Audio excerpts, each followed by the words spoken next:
Hey guys, what's up? It's Rio here, back with another Amazon FBA related video. And in today's video, I want to talk about the number one key to having success as an Amazon FBA seller. So this might not come as a surprise to a lot of you if you know anything about selling on Amazon, but the number one key is the product. And why I say that is because if you don't have a good product, you just aren't going to make sales. And the thing is, it's not just as easy as it sounds because there's many good products out there that we can sell, right? That maybe sell well. But I just want to show you guys a little bit what I mean by having a good product, because there's a lot that goes into that. Just because it's a good selling product doesn't mean that it's going to sell well on Amazon, for example. Like if the market is too saturated and you just can't get your product to show up on Amazon, you're not going to be able to generate any sales unless you advertise a lot. And a lot of times when you have to advertise a ton, you actually can't even make any profit on it. So to find a successful product on Amazon, it helps a lot to use product research tools such as Helium-10, which is what I use currently.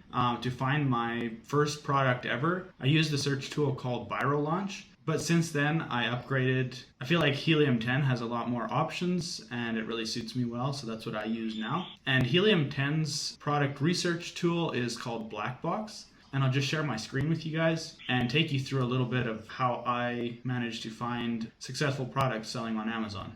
So first you can see that they have categories here that you can select.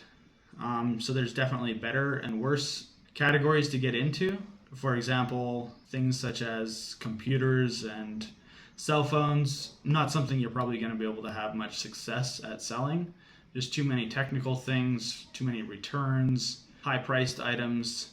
Just not a good thing to generally sell. Electronics, not always the best either. Grocery, maybe not either, because there's, expiry dates on foods and a lot of red tape to get around to actually sell the products. Now, the big thing that I want to say up front is that there's always exceptions to the rule. For example, selling a food product, it could be really good. Like, it's going to take a lot of work probably to get into a market like that, selling a food product. But that's one way that you can stand out from everybody else, is if you're willing to put in the hard work. A lot of people come to Amazon trying to sell an easy product and just not willing to put in the hard work to build a brand to have a really successful product. So I kind of pre-selected a few categories here. I have set the low side of revenue to 3,000 and the high up at around 10. Now, generally with a good product, you'll have around 30% profit margin. So that would be about 1,000 profit to 3,000 profit. And what the other thing with revenue is that you got to think about how many products will you be selling and how much will that cost you to stay in stock. You want to stay in stock on Amazon, so you need to be able to have the money to purchase about 3 months worth of stock. Now, of course, your first order, you'll probably want a minimum order quantity because you don't want to risk all your money all at once. But you start with a minimum order, and if it sells well, you want to be able to keep it in stock. So you want to be able to have the money to keep your product in stock. Now, for selecting the price, I have between $15 and $45. Generally under $15, it's just hard to actually have a profit. I believe Amazon has a minimum that they charge for products, so it's just hard to have enough profit margin to sell something under $12 to $15. So I have it at 15 and the high end at 45. Now, personally, it could be higher than that, but I have numerous products between the price of $15 and $45. So I know that that can be successful, and a lot of other sellers have said the same. Now with the review count, that's where competition comes into play. If all your competition has a ton of reviews, even 800 is quite high, but I'll leave it there. So you got to think about it from a buyer's point of view. If you search for a product on Amazon and everybody has 1 or 2 or 5 reviews, and then there's one guy that has 800 reviews and he's got good reviews, generally most of us are going to buy that product, right? So you want to find a product that doesn't have too much competition. Maybe everybody has only been selling for a year or two and have a couple hundred reviews or 50 reviews. The less the reviews, the better, right? Because then when you begin selling with 0 reviews, you're actually not very far behind the game before you can catch up to them if you sell well. And then the review rating. Now, obviously, if there's an average review rating that's really poor, then you can very likely come in and sell a better product. So we put the review rating down a little bit less than 5 stars because if it's a perfect product, there's probably no way we can really make it any better, right? And then the last thing here is the shipping size tier. And I personally am selling in this small standard size in all my products, so that's just what I recommend. Obviously, a smaller shipping size is going to cost less to get it from China to the United States, and most of the stuff does come from China, so you don't want to eat in too much to your profit margin by spending a lot on shipping costs. So keeping it small is generally the way to go. Then there's lots of advanced filters, which I'm not even going to get into here. But you can see there's lots of different parameters you can do. So numerous products here. I got a dog collar. You can see the monthly revenue, the sales, the price, the reviews. Now I've actually looked into this one. Where is it here? Oh yeah, this one here. So if you look at it, right away we can see, okay, so the first picture is okay, right? But there's only 3 pictures. Now Amazon lets you have 7 or 8 pictures in a video, I believe. So we could definitely do better than that. We could have many more pictures, have the video there. And then also they have, the title is just very few words, Hamilton rolled leather dog collar. I believe they let you have like 150 characters.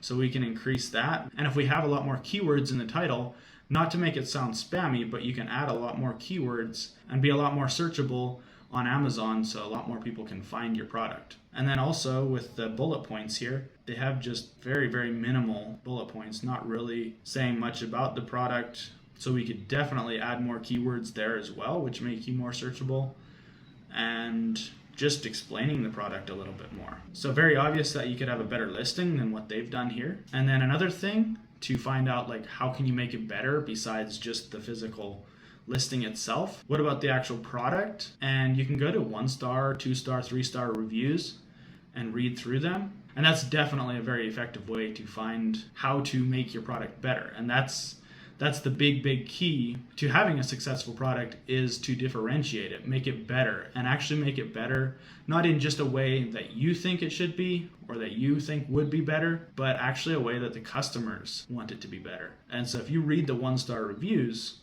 you can figure that out. You can see it's a fake D-ring, so it's easily broken. Quality is terrible. You can read through these. So to have a better quality leather, or maybe it's fake leather, maybe you want it to be real leather. Obviously that would cost more, but you got to think about those things and if it's worth it or not. But yeah, quality issues is a big problem here. So I think that shows you a little bit on that product. I'll try to find another one here. Actually, I did find one. I was looking at this one. So we got 119 monthly sales, which brings in a monthly revenue of $3,500 about. 4.1 star reviews. So that's over $1,000 profit per month, right? If we figure about a 30% profit margin. So let's check that one out. I got that one pulled up here. So this one, immediately you can see it's a little bit better than the last one. It still only has 6 pictures, not 7, and no video. And the title is still a little bit short and doesn't really look like it has too many keywords in it, so I think that could be improved. Obviously, I'm just going over this really quick, so there's more insight that you could put into it, more research. The bullet points are definitely better than the last one, but still pretty short. I think you could definitely put some more keywords in there, make it more searchable. I didn't check out the reviews. There's 13% 1-star reviews. So something's wrong here.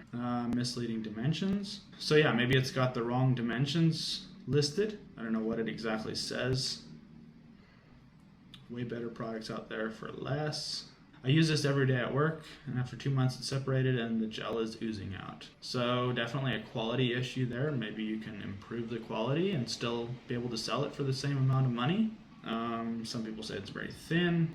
But yeah, you can read through bad reviews like that and figure out a way to make it better. Maybe it's not possible, or maybe it's going to cost you too much, so then that product, you just got to throw away that idea and go on to the next product. But with these kind of research tools like Black Box with Helium-10, you can definitely find all kinds of products, and a lot of times the products that you find that are actually successful on Amazon are not even products that you ever thought about before. They've got enough sales on Amazon to make them definitely worth selling for a private seller, but they're just maybe something you've never thought of. These little niche items that are unique and different and probably a new market, and you never know the potential that you might have to sell some of these crazy little gadgets, you know? Anyways, I hope that helped you guys to understand a little bit of what it's like to sell on Amazon and what it takes to be successful. If you enjoyed the video, please leave it a thumbs up, and I'll see you guys in the next one. Peace.